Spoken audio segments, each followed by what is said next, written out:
he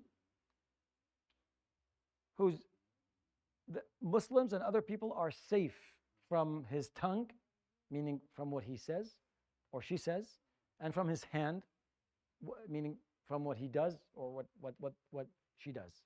That's the first part.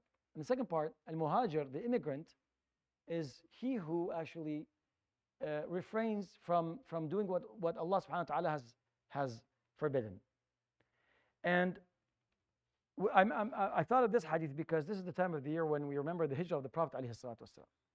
And the hijrah that he performed, which a lot of us actually have performed something similar. There's a reason why you're here.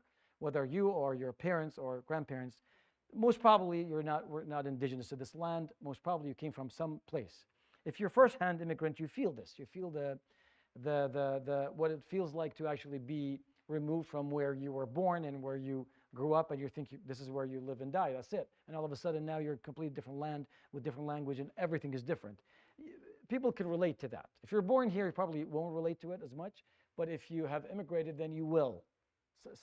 And this is the feeling that the Prophet ﷺ had. And he immigrated at the age of 52 or 50, 53, something like that. It's an old age. It's not 20, 25 where he can get used to it.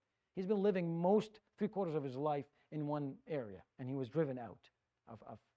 So this is the physical immigration that he performed. And there's a little wisdom in this physical immigration that I always think of it this way.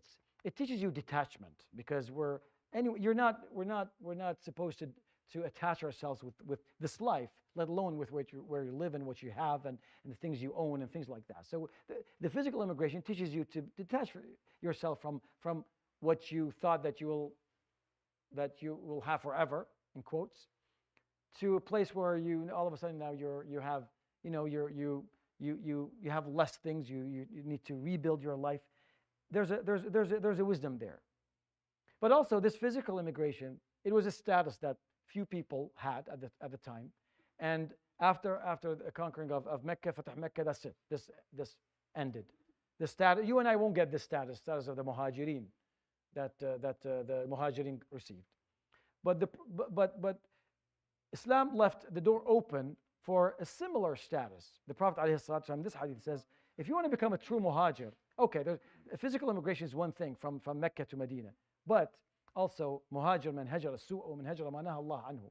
That if you truly, leave what is forbidden to what's permissible, then this is also some form of immigration, spiritual immigration from what's bad to what's good. And this is the first step in quitting any type of addiction. If you talk to those who have, they say change your environment, change your peers, change your friends, change your habits. You want to move. You want to separate yourself from what. And in Islam, in our religion, this is considered as a status of an immigrant. That you want to be a true muhajir, you won't be able to do hijrah from Mecca to Medina. Not anymore. That's it. That's done. More than 1,000 years ago. But there's also another form that you're continuously performing it every day. Anything